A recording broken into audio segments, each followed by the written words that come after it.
서로 축복하겠습니다. 하나님 나라 운동을 위한 마중물이 됩시다. 당신의 사랑이 필요한 세상입니다. 사랑하며 삽시다. 할렐루야. 오늘은 하나님 나라 운동을 위한 마중물이 되자 40번째 시간입니다. 오늘은 하나님의 갈망이 나의 갈망이 되게 하소서라는 제목으로 하나님의 말씀을 전하도록 하겠습니다. 지난 주간 내내 참 무더웠습니다. 전국이 마치 이 가마솥이 된 것처럼 쩔쩔 끓었습니다.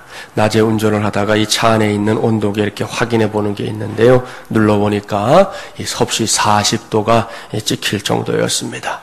이렇게 물리적인 날씨가 연일 최고치를 경신하는 지난 주간 내내 우리 사회를 달구었던 뉴스들이 있었지요. 먼저 여러분이 알고 있는 대로 또 우리 집사님도 기도해 주었지만 이 제주 올레길에서 살인사건이 일어났습니다. 언젠가부터 사람들의 입소문을 타고 전국으로 나아가서 이제는 세계적으로 알려진 이 운동과 산책을 겸할 수 있는 길이 바로 제주 올레길 아닙니까? 시간이 흐르면서 하나하나 코스를 늘려가더니 지금은 무려 20개의 코스가 마련되어 있을 정도로 성황을 이루었던 길이었습니다. 그런데 그 아름다운 길에서 살인사건이 일어난 것입니다. 지금은 살인사건이 일어난 그 코스가 아예 폐쇄가 되었는데요. 그 여파로 사람들로 북적대던 올레길 전체가 순식간에 썰렁해졌습니다. 급기야 며칠 전에는 우리 동네에 가까운 요 둘레길까지도 사람들의 발걸음이 뜸해졌다 하는 그런 보도까지 나오더라고요. 그런가 하면 통영에서는 지난 16일에 학교에 간다고 집을 나섰던 초등학교 4학년 이 한 아름양이 예수 믿는 아이더라고요. 안타깝게도 지난 주일에 숨진 채 발견되었습니다. 이어서 검거된 범인이 현장 검증까지 하면서 한 주간 내내 온 나라안이 시끌시끌했습니다.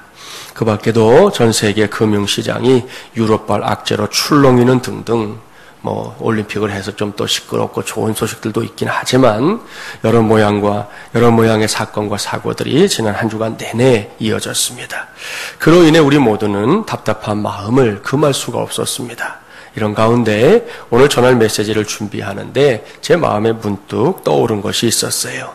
몇 주 전에 제가 새벽기도의 시간에 소개해드린 이야기인데요. 제가 알고 있는 한 목사님의 그 이야기가 다시 떠올랐습니다. 그 목사님께서 어느 날 사택에서 아침밥을 먹고 있을 때였어요. 아이들과 함께 이제 식탁에 둘러서 식사를 하는데 수저를 그만 잘못 다루는 바람에 국물이 옷에 튀었습니다. 이 목사님께서 이제 손과 얼굴에 묻은 국물을 닦으려고 두리번 거리는데 어느새 둘째 아이가 화장지를 가지고 와서는 아빠 하며 화장지를 내밀었습니다. 딸의 얼굴에는 환한 미소가 피어 있었고 아빠를 부르는 소리는 매우 자신 있고 다정한 음성이었다고 합니다. 그런데 큰딸은 밥을 먹다가 동생이 하는 것을 힐끗 쳐다보더니 아무 말 없이 계속해서 밥을 먹었고요. 막내 아들 녀석은 무슨 일이 벌어졌는지조차 모르고 무아지경에 빠져서 열심히 밥 먹는 데에만 충실했습니다. 아주 짧은 순간에 일어난 일이었지만 목사님은 그 둘째 딸아이의 지혜로운 행동을 보면서 아빠로서 매우 기뻤다는 거예요. 자주 말씀드린데도 저도 이런 딸은 부럽지만 만일 이 세상의 딸들이 이 목사님의 큰 딸만 같다면 그까지 딸 없어도 그다지 억울할 것 같지 않아요. 그런 딸들은 괜찮아요. 아무튼 목사님은 그 후부터 가끔씩 아직은 어리지만 이 아버지의 마음을 헤아리어 미리미리 준비해주는 그 딸아이를 보면서 그래 너는 시집가면 잘 살 거야 사랑받을 거야 라고 속으로 읊조려보곤 했답니다. 그도 그럴 것이 늘 그런 것은 아니었지만 때로는 밖에 나가는 아빠를 위해서 신발을 미리 신기 좋도록 이렇게 돌려놓기도 하고요.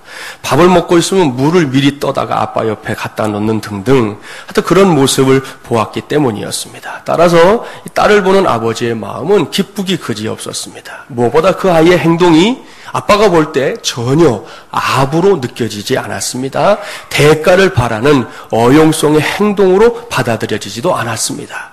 목사님은 이러한 둘째 아이의 행동을 보면서 나는 부모님께 어떻게 했나 라고 자책을 해보는가 하면 더 나아가서 나는 하나님을 기쁘시게 하고 있는가 라는 질문을 스스로 하게 되었다고 그렇게 고백했습니다.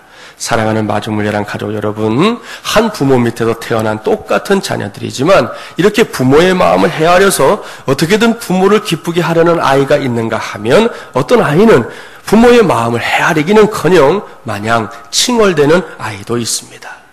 하나님을 향한 우리의 태도도 마찬가지인 것 같아요. 일평생을 살면서 어떻게 하면 하나님을 기쁘시게 해드릴까를 생각하며 살아가는 사람이 있는가 하면 어떤 사람들은 어떻게 하면 하나님을 통해 내 인생에 유익을 볼까를 생각하며 살아가는 사람들도 있습니다. 또한 어떤 사람은 하나님의 자녀인 것을 인정하기는 하되 하나님의 마음과는 전혀 상관없이 살아가는 사람들도 있습니다. 더 나아가 볼까요? 얼굴에 철판을 조금 깐 사람들은 자기 자신이 기뻐하는 일을 하면서 이것은 하나님을 기쁘시게 하기 위해 하는 일이야 라고 우기는 사람들도 있습니다. 여러분은 경험해 오셨는지 모르겠지만 이런 사람은 대부분 아무도 못 말립니다. 유난히 열심히 특심하고 자기 확신이 강한 경우가 많기 때문입니다. 그러나 그런 사람의 마음 밑바닥을 들여다보면 그러한 열심의 동기가 하나님을 위하여가 아니라 결국은 자기 자신을 위한 것인 것을 알 수 있습니다. 그것이 결코 하나님을 기쁘시게 하는 일이 아니라는 거 시간이 조금만 지나면 다 알게 됩니다. 이러한 현실을 놓고 여기서 제가 생각하게 된 것이 있습니다. 그것은 여러 모양으로 부족한 이 자리에 서 있는 이 김진철 목사를 비롯해서 여러분 개개인은 물론이고 우리 교회와 한국교회 전체가 하나님 앞에서 아버지를 기쁘게 했던 그 딸처럼 되면 좋을 텐데 라는 생각입니다.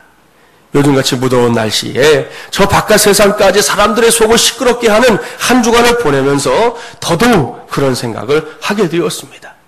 이미 말씀드린 것처럼 제 자신도 그렇게 다 살지 못하면서 이런 것을 바란다는 것이 모순처럼 들릴 수도 있지만 그래도 소박하면서도 간절한 소원이 제 마음속 깊은 곳에서 올라오는 것만큼은 어쩔 수가 없는 것 같습니다. 여기서 우리의 주님을 떠올려 보십시오. 예수님은 하나님 아버지를 기쁘시게 하려고 일생 동안 애를 쓴 메시아이십니다. 그렇습니다. 주님은 아버지의 뜻을 이루기 위해 온 힘을 다하셨습니다. 여러분도 다 알고 있는 거 아닙니까? 예수님은 당시에 대단한 인기를 끌었던 분입니다. 인간적으로 생각해 볼 때 마음만 먹으면 얼마든지 세상에서 출세할 수 있었습니다. 그러나 예수님은 그러한 영광 다 뿌리치고 십자가를 지셨습니다. 왜요? 그것이 하나님을 기쁘시게 하는 일이었기 때문입니다. 이러한 예수님의 뒤를 따르는 제자들의 삶도 마찬가지였습니다. 예수님의 수제자 베드로를 생각해 보십시오. 베드로가 성령으로 충만한 은혜를 체험하고 나서 설교하니까요. 성경의 기록대로 하면 하루에 5,000명이 모여들었습니다. 대단한 일입니다. 안전병이 일으켰습니다. 놀라운 일이에요. 그러나 베드로는 그러한 일들을 자신의 성공 수단으로 삼지 않았습니다. 가톨릭에서는 이러한 베드로를 기념한다고 로마에 거대한 베드로 성당을 지었지만 정작 베드로 자신은 자신의 이름을 걸고 교회를 지은 적이 없습니다. 가톨릭에서는 일대 교황이 베드로라고 주장하고 있지만 정작 베드로 자신은 교황의 기역자도 꿈꾼 적이 없어요. 그는 출세한 사도가 되어 호화주택을 매입하지도 않았고요. 기사가 딸린 고급 승용차 타고 돌아다니지도 않았습니다. 성경에 들어있는 베드로 전서와 후서의 판권을 가지고 출판계에 나가서 장사하지 않았습니다. 베드로 전서와 후서를 기록하고 나서 수천만 원의 광고비 쏟아가며 이것은 하루에 5,000명을 부흥시킨 성공한 목회자의 저서라고 광고하지 않았습니다.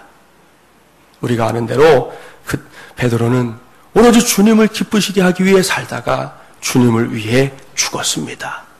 마지막 순교의 순간조차도 어떻게 내가 예수님과 똑같이 십자가에 못 박혀 죽을 수가 있겠느냐고 나를 거꾸로 매달아 달라 해서 베드로의 마지막 순간은 십자가에 거꾸로 매달려 순교하는 것이었음이 초대교회를 통해 전해집니다. 그렇습니다. 베드로의 삶은 주님을 이용하여 자신을 기쁘게 하는 그런 삶이 아니었다는 것이에요. 어리석은 신자들을 수만 명 모아놓고 출세와 명예를 누리며 부를 추구하는 그런 삶도 아니었습니다. 예수님의 제자들 모두가 그렇게 살았어요. 바울도 마찬가지 아닙니까? 바울 서신의 판권만 가져도 그는 자자손손 잘 살 수 있었을 것입니다. 당시에 그의 인기 대단했습니다. 그의 능력 대단했습니다.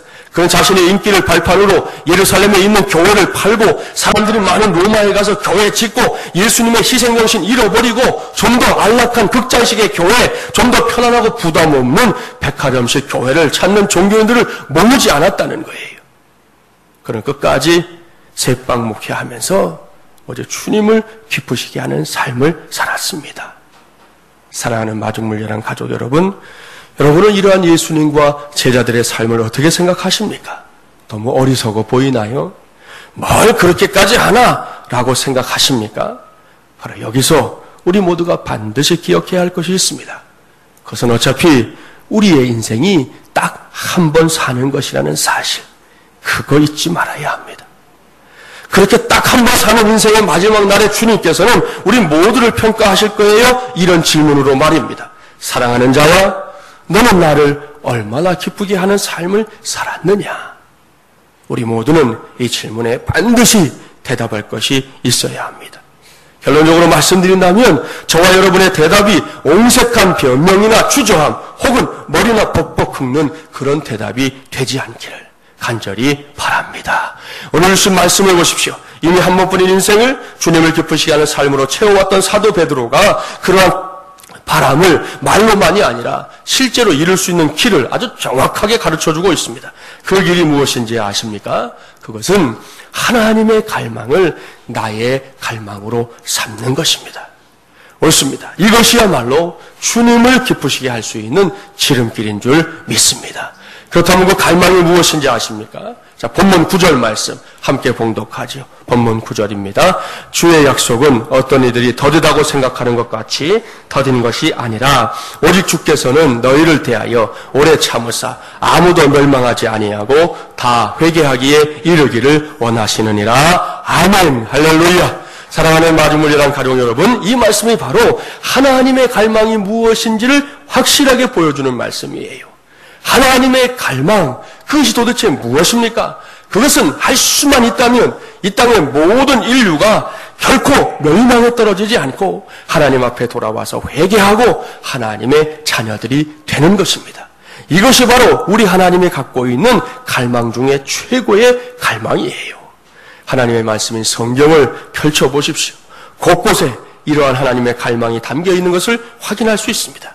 노아의 방주 사건 아시죠? 하나님께서는 거대한 방주가 만들어지는 긴 세월 동안 노아와 그의 가족들만 구원받기를 원하신 것이 아닙니다. 만약 우리 하나님이 그런 하나님이라면 제가 아예 이마에 머리띠 질끈 동여매고 여러분 모두에게 그런 하나님 믿고 살지 말라고, 빨리 냉수 마시고 속 차리라고 제가 말할 것입니다. 그런데 우리 하나님은 그렇게 시시한 하나님이 아닙니다. 그렇게 쪼잔한 하나님 아닙니다. 하나님은 노아의 가족들만이 아니라 더 많은 사람들이 구원의 길에 들어서기를 간절히 열망하셨습니다. 하지만 사람들은 이러한 하나님의 갈망에 아랑곳하지를 않았어요. 눈꽃만큼의 관심도 두지 않았습니다. 결국 인류의 역사는 대홍수 이후에 노아와 그의 가족들만으로 새롭게 시작될 수밖에 없었습니다. 참으로 안타깝고 속상한 대목입니다. 구약성경 요나서에서도 동일한 하나님의 갈망을 확실하게 확인할 수 있어요. 하나님께서 요나를 니느웨로 보내실 때만 해도 그 성을 심판해버리겠다는 메시지를 선포하는 데에 목적이 있는 것처럼 보입니다. 그 과정에서 요나는 이스라엘의 적국이었던 아수르의 수도 니느웨로 가지 않았지요. 왠지 아시죠? 하나님께서 이미 그 성을 심판하기로 마음을 먹었다고 생각했기 때문입니다. 한마디로 말해서 잘 됐다. 우리를 늘 괴롭히는 적국, 그놈의 아수르의 수도 니느웨 성이 이번 기회에 망해버리면 얼마나 고소한 일이야. 하나님께서 아주 좋은 계획을 세우신 거야 라고 생각했었던 것이지요. 그러나 우리는 이미 알고 있습니다. 니느웨 성을 때려 부수는 것이 하나님의 뜻이 아니라는 사실을 말입니다. 그렇습니다. 사도 베드로가 기록하고 있는 대로 하나님의 그 갈망처럼 하나님께서는 니느웨 백성들이 회개하고 하나님 앞으로 돌아오기를 원하셨습니다.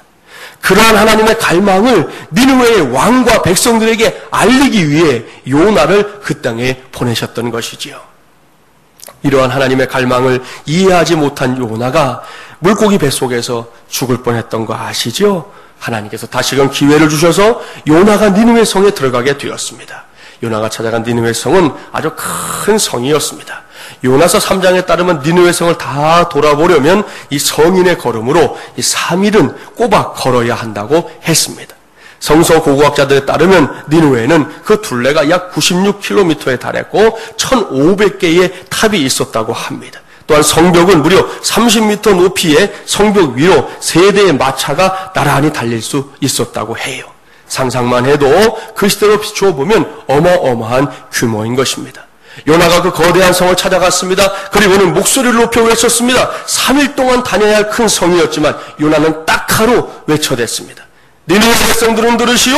앞으로 40일이 지나면 하나님의 심판으로 이 성 니느웨는 무너지게 될 것입니다. 요나는 이렇게 외치고는 숙소로 돌아와 버렸어요. 그런데 그때 놀라운 역사가 일어났습니다. 요나서 4장 11절 말씀에 따르면 당시 니느웨 성에 살고 있던 사람들의 숫자가 무려 12만여 명입니다. 그런데 그들은 요나가 전한 하나님의 말씀을 듣고 그 마음이 찔려서 회개하는 역사가 일어나는 것입니다. 왕으로부터 시작해서 온 백성들이 굵은 배를 입고 회개했습니다. 사람들은 물론이고 심지어 짐승들까지도 몽땅 회개하는 역사에 동참했습니다. 이렇게 결국 하나님께서는 니느웨를 구원의 길로 인도하셨습니다. 그러니 하나님께서 얼마나 기쁘셨겠습니까? 하나님의 갈망이 이루어졌으니 말입니다. 물론 요나 선지자는 이러한 하나님의 역사에 대해 모종의 불만을 품고 투덜거렸습니다. 그때 하나님께서 남겨두신 위대한 말씀이 있어요. 한번 찾아볼까요? 구약성경 요나서 4장입니다. 10절 11절 찾아보겠습니다. 구약 1290쪽.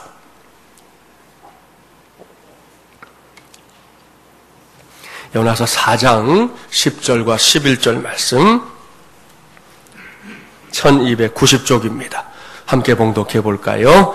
여호와께서 이르시되 내가 수고도 아니하였고 재배도 아니하였고 하룻밤에 났다가 하룻밤에 말라버린 이 박농쿨을 아꼈거든 하물며 이 큰 성읍 니느웨에는 좌우를 분별하지 못하는 자가 12만여 명이요 가축도 많이 있나니 내가 어찌 아끼지 아니하겠느냐 하시니라. 아멘. 할렐루야. 사랑하는 마중물리란 가족 여러분, 이것이 바로 하나님의 갈망이에요. 할 수만 있다면 단 한 사람이라도 더 구원하고자 하는 것 말입니다. 단 한 사람이라도 더 하나님의 자녀로 삼으려고 하는 것 말입니다. 이러한 하나님의 갈망은 멀리 가서 찾지 않아도 아주 쉽게 확인할 수 있어요. 그것은 다른 그 누군가가 아닌 내 자신을 살펴보는 것을 통해 알 수 있습니다. 사랑하는 여러분, 지금 이 자리에 앉아있는 저와 여러분, 우리 한 사람 한 사람이 어떻게 이 자리에 앉아있는지 아십니까? 하나님의 갈망 때문이에요. 그렇습니다. 우리 모두가 하나님의 갈망 때문에 구원을 받은 것입니다. 옳습니다. 결코 내 자신의 힘과 노력으로 얻은 구원 아니에요. 하나님의 갈망에서 비롯된 긍휼과 사랑이 없었다면 우리는 결코 하나님의 자녀가 될 수 없었습니다. 자녀가 다 무엇입니까? 그저 지옥의 형벌에 떨어져도 아무 할 말이 없는 것이 우리 인생 아닙니까? 그런데 나 같은 죄인을 하나님께서 사랑해 주셨습니다. 하나님께서 기다려 주셨습니다. 하나님께서 구원해 주셨습니다. 얼마나 황송하고 감격스러운 일입니까? 바로 여기에 우리 하나님의 사랑이 있습니다. 그렇습니다. 사랑은 기다려주는 것이지요. 결코 쉽지 않습니다. 저는 물론이고 여러분도 누군가를 기다려주고 누군가를 참아주는 것이 결코 쉽지 않을걸요. 목사만 그런 거 아닐걸요. 여러분도 그럴 거예요. 그럼에도 불구하고 사랑은 분명히 기다려주는 것입니다. 몇 주 전에 사랑에 대해 말씀을 드린 대로 사랑은 오래 참아주는 것이에요. 오늘 주신 말씀을 보세요. 그러한 하나님의 사랑의 실체가 드러나고 있습니다. 본문으로 가셔서 8절 말씀 봉독해 볼까요? 8절입니다. 함께 봉독합니다. 사랑하는 자들아, 주께는 하루가 천년 같고 천년이 하루 같다는 이 한 가지를 잊지 말라. 아멘. 사랑하는 여러분, 보십시오. 여기에 하나님의 사랑이 있습니다. 우리로서는 참으로 따라하기 힘든 사랑입니다. 대충 흉내내는 것도 버거운 사랑입니다. 하나님께서는 마치 하루가 천년인 것처럼, 때로는 천년이 하루인 것처럼 우리를 기다려주신다는 것입니다. 그렇게 우리를 오래 참아주신다는 거예요. 얼마나 위대하고 놀라운 사랑입니까? 결국 이러한 사랑이 인류를 향한 하나님의 갈망의 기초가 된 것입니다. 오늘 이후에 바로 그 사랑을 반드시 기억하며 살게 되기를 바랍니다. 그것이 은혜 중에 은혜이기 때문이에요. 한 사원이 사무실에 앉아서 게으름을 피우고 있는 걸 사장님이 지나가다가 봤어요. 여러분이 사장님이라면 어떤 생각이 들었겠습니까? 두말할 게 없지요. 화가 났을 거예요. 이 사장님도 화가 났지만 나름대로 꾹 참고 물었습니다. 자네 지금 뭐 하고 있나? 잠시 쉬고 있던 중인데요. 이 사원의 말이 거짓말인 줄 알았지만 사장님이 다시금 꾹 참고 또 묻습니다. 자네 내가 보내라고 한 물건을 보냈겠지? 네. 분명히 대답은 네인데 그 대답이 사장님 듣기에 좀 영 시원치 않았어요. 그래? 그 물건 제 날짜에 도착해야 한다는 거 자네도 알지? 그러자 사원이 놀란 표정을 지으며 말했습니다. 사장님, 그게 며칠 늦을 것 같은데요. 이 말에 사장님이 화가 났어요. 분명히 늦지 않아야 한다고 신신당부했는데도 이 사원이 도무지 말귀를 못 알아듣고 있었기 때문입니다. 화가 난 사장님이 말을 이어갑니다. 내가 페덱스로 보내라고 했는데 그대로 했는가? 사장님이 소리쳤어요. 여기서 말씀드린 페덱스가 뭔지 아시죠? 이 국제적인 특송 우편 서비스 아닙니까? 우리나라에서도 해외로 물건 보낼 때 이 페덱스를 많이 이용하는데요. 쉽게 말하면 국제 퀵 서비스예요. 아무튼 사장님은 물건을 보내라고 하면서 그 페덱스를 이용하라 아예 일러주기까지 했던 것이고 지금 그것을 확인하고 있는데 사원이 대답합니다. 사장님 죄송한데요. 일반 우편으로 보냈는데요. 이 사원은 사장님이 페덱스로 보내란 말까지도 새까맣게 잊어버렸다는 거예요. 이 정도 되면 여러분 그 다음에 어떤 상황이 될지 짐작이 가시죠? 분위기가 아주 험악해져 갔습니다. 먼저 사장님의 얼굴이 시뻘겋게 달아오르고 있었습니다. 도대체 뭐 하나 제대로 하는 게 없는 이 사원을, 게다가 게으르기까지 한 이 사원을 사장님은 기가 막힌 듯 쳐다봤습니다. 그런가 하면 이 사원은 당장이라도 날벼락이 떨어질 것만 같아서 벌벌벌 떨고 있었습니다. 그런데 바로 그때 사장님의 얼굴이 갑자기 치근한 표정으로 변하더니 안타까운 소리로 다시 물었습니다. 내가 왜 너를 아직도 데리고 있는지 그 이유를 나에게 좀 다시 한번 말해다오. 그러자 그제야 안도의 한숨을 내신 그 사원이 대답합니다. 사장님은 저의 아버지시잖아요. 사랑하는 마중물이란 가족 여러분, 이 이야기는 페덱스의 한 광고입니다. 나름대로 기상천외한 유머가 담긴 광고입니다. 그래서 감탄하기도 했지만 무엇보다 여기서 저를 감동시킨 대목은 사장님의 마지막 질문이었습니다. 곁에 두고 있어봐야 회사의 일에 아무런 도움도 되지 않는 사원을 데리고 있는 사장님의 그 괴로운 심정이 충분히 이해가 됩니다. 그러나 그 사원이 아들이기 때문에 쫓아내지도 못하고 끝까지 데리고 있어야 하는 아버지의 사랑 역시 역설적으로 묘사되고 있는 것입니다. 여기서 나름대로 열심히 목회를 한다고 하면서도 때때로 제대로 일을 처리하지 못할 때가 있는 제 자신에게 오늘도 하늘의 아버지께서 안타까운 심정으로 물으시는 음성을 생각해 봅니다. 진철아, 내가 왜 너를 아직도 데리고 목회를 하고 있는지 그 이유를 다시 한번 말해다오. 그러면 저는 어떻게 대답해야 할까요?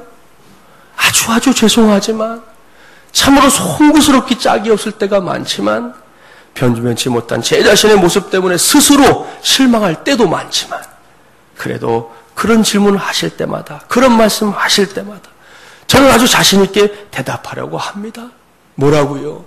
하나님은 저의 아버지시잖아요.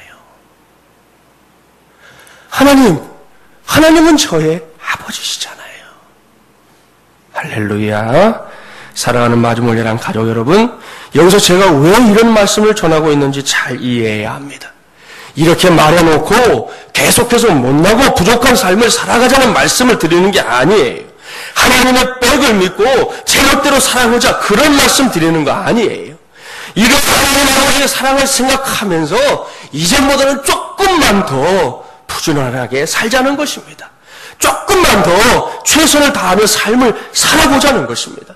할 수만 있다면 하나님 아버지의 사랑에 나도 사랑으로 반응하며 살아보자는 것입니다. 그렇습니다. 그 사랑이 나를 구원했습니다. 그 사랑이 여러분을 구원한 것입니다. 그리고 그 사랑은 앞으로도 이 세상에 있는 무수한 사람들을 구원의 길로 인도하게 될 것입니다. 이것이 사실이기 때문에, 이것이 오늘 우리가 단단히 붙잡아야 할 진리이기 때문에 저는 여러분과 함께 하늘을 향해 외치고 싶은 거예요. 하나님 아버지, 하나님의 갈망이 나의 갈망이 되게 하소서.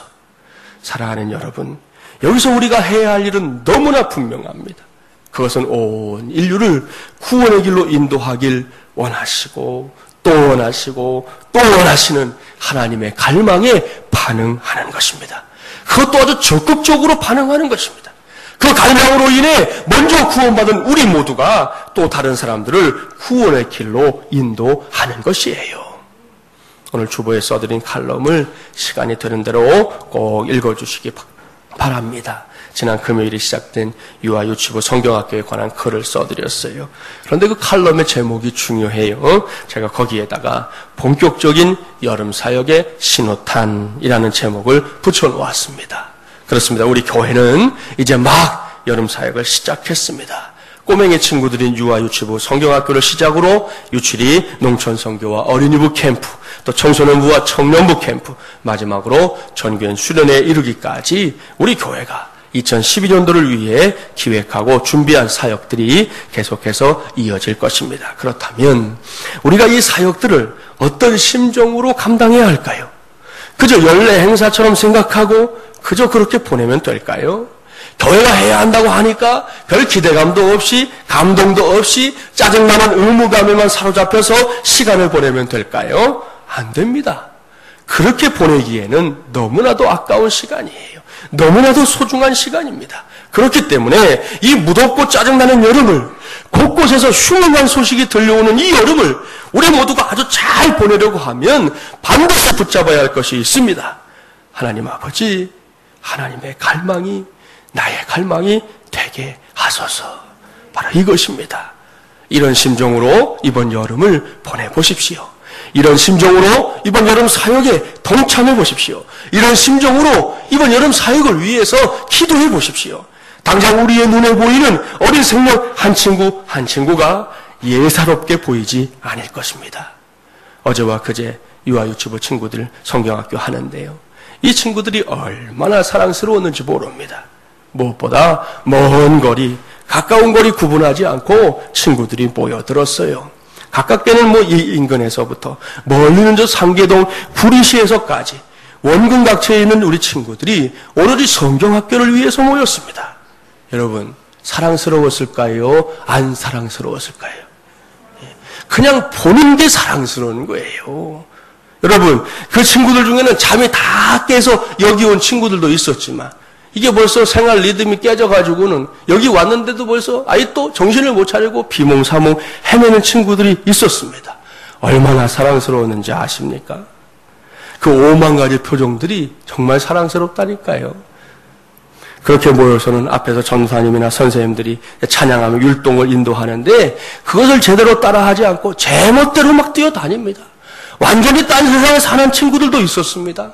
하지만 그 사랑스러움은 변하지 않았습니다. 그러다가 뭔가 또 탁 꽂히는 찬양이 있다고 얘네들도 어린 녀석들도요 이게 꽂히는 게 있나 봐요. 그 지난번 우리 헌신 예배 때 불렀던 그 찬양을 제일 좋아하던데 아무튼 꽂히는 찬양이 딱 나오면 그 작은 입을 막 쫙쫙 벌려가면서 찬양을 하는데요. 그 모습을 한번 떠올려 보실 수 있으신가요?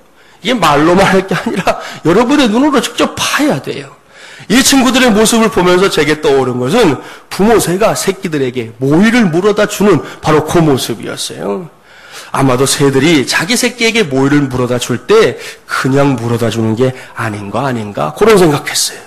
막연히 부모이기 때문에 물어다 주는 거 그것만이 아닌 것 같아요. 입을 사정없이 벌리며 찬양을 따라하는 친구들을 보면서 새끼들이 입을 쩍쩍 벌리는 그 모습이 너무나 사랑스러워서 그렇게 열심히 모이를 물어다 주는 것은 아닐까 그런 생각을 해보았습니다. 물론 한 번 떠들기 시작하면 정신이 없습니다. 얘네들 왜 이렇게 수다스럽죠? 애들이 얼마나 수다스러운지 한번 떠들기 시작하면 요만큼 앉아있는데도 이 교회가 다 시끌시끌합니다. 자기들이 열심히 뜯어먹던 옥수수 딱딱하다고 목사에게 먹으라고 막 주는 친구도 있어요. 참. 그 옥수수에는 이 친구들의 침이 흥건하게 묻어 있어요. 게다가 먹느라고 부서진 파편까지 곳곳에 보입니다. 그럴 때 제가 그 옥수수를 HG야 그러면서 받지 않았을까요? 아닙니다. 받았습니다. 아주 기쁘게 받았습니다. 그리고 먹었습니다. 아주 기꺼이 먹었습니다. 눈꽃만큼의 거리낌도 없었습니다. 왜? 그런 모습까지도 사랑스럽기 그지없었기 때문이에요. 사랑하는 마중물이란 가족 여러분, 저뿐만 아니라 우리 마중물이라에 속한 모든 가족들이 이런 심정으로 이 여름을 보내게 되기를 바랍니다. 그러려면 다른 길이 없어요. 한 명이라도 더 구원받기를 원하시는 하나님의 갈망이 하나님의 갈망으로 끝나지 않고 오늘 이 시간에 하나님을 예배하는 저와 여러분 모두의 갈망이 되어야 하는 것입니다. 그 하나님의 갈망이, 그 절절한 갈망이 내 안에서도 끓어오르는 갈망이 되어야 된다니까요. 하나님의 갈망이 나의 갈망이 되게 하소서. 이 갈망으로 성경학교와 캠프에 참여하는 우리의 자녀손들, 우리 교회의 꿈나무들을 바라보십시오. 이 갈망으로 저 홍천 유추리에 살고 있는 그 한 영혼을 바라보십시오. 이 갈망으로 전교인 수련에서 만나게 될 우리 가족들을 바라보십시오. 나가서 이 인도에서 만나는 모든 사람들, 이 민족을 더 나아가서 열방을 바라보십시오. 우리 모두는 그들의 구원을 위해 하나님과 동일한 심정으로 기꺼이 몸부림칠 수 있게 될 것입니다. 마침내 저와 여러분, 우리 모두가 하나님의 갈망을 일정 부분만큼은, 우리에게 맡겨진 몫만큼은 해내게 될 줄 믿습니다. 바로 그 믿음으로 오늘 이후에 우리 모두와 우리 교회가 하나님의 갈망을 나의 갈망으로 삼아 다니엘서에 기록된 대로 저 궁창에 빛나는 별처럼 하나님께 크고 귀하게 쓰임받게 되기를 주님의 이름 간절히 축원합니다. 기도하겠습니다. 하나님 아버지 감사합니다. 오늘도 주님의 날에 불러주신 주의 백성들이 주님께 예배하며 또 간구하며 주의 말씀에 귀를 기울입니다. 무더운 여름입니다. 날씨도 무덥고 힘들고 불쾌지수도 높은데 세상에서는 흉흉한 소식들이 끊임없이 들려옵니다. 과연 이 세상을 우리가 어찌 살아야 할지 고민하지 않을 수 없는 시대에 놓여있는 우리 모두가 오늘 주의 말씀에서 길을 찾습니다. 하나님 아버지, 그렇습니다. 이 세상은 죄로 가득 찬 세상입니다. 그래서 주님이 오셨습니다. 이 세상을 구원하기 위해서 기다리고 기다리시는 우리 하나님의 사랑이 마침내 이 땅에 예수님을 보내심으로 우리를 구원하시는 것으로 완성이 되었습니다. 먼저 구원받은 우리 모두 이제 우리 안에 반드시 해야 할 일이 있음을 오늘 말씀을 통해 들려주시니 감사합니다.